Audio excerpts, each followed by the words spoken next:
അഗതികൾക്കും അശരണർക്കും അത്തപ്പൂക്കളം ഒരുക്കാൻ ഇത്തവണയും നാട്ടുനന്മയുടെ പ്രവർത്തകർ പൂക്കളുമായെത്തി. സാമൂഹ്യനീതി വകുപ്പിന് കീഴിലുള്ള ഇടങ്ങളിലാണ് പൂക്കൾ എത്തിച്ചു നൽകിയത്.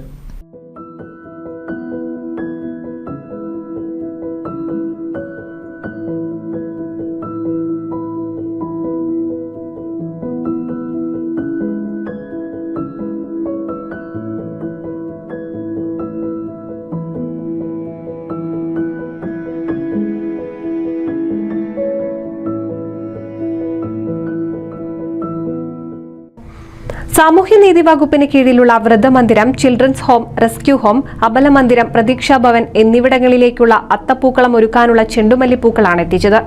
1.5 പതിറ്റാണ്ടിലേറെയായി എടപ്പാൾ നാട്ടുനന്മ നൽകുന്ന പൂക്കൾ കൊണ്ടാണ് ഇവിടെയുള്ളവർ ഓണപ്പൂക്കളം തീർക്കുന്നത്. കഴിഞ്ഞ വർഷം മുതൽ തവനൂർ സെൻട്രൽ ജയിലിലേക്കും പൂക്കൾ നൽകി വരുന്നുണ്ട്. എല്ലാ വർഷവും ഇതേ ആവശ്യത്തിന് മാത്രമായി നാട്ടുനന്മയുടെ നേതൃത്വത്തിൽ ചെണ്ടുമല്ലി കൃഷി നടത്തിയാണ് പൂക്കൾ എത്തിച്ചു നൽകുന്നത്. ഇത്തവണ പ്രവർത്തകാംഗങ്ങൾക്ക് ചെണ്ടുമല്ലി തൈകൾ നൽകി അവരവരുടെ വീടുകളിൽ കൃഷി ചെയ്താണ് പൂക്കൾ എത്തിച്ചത്.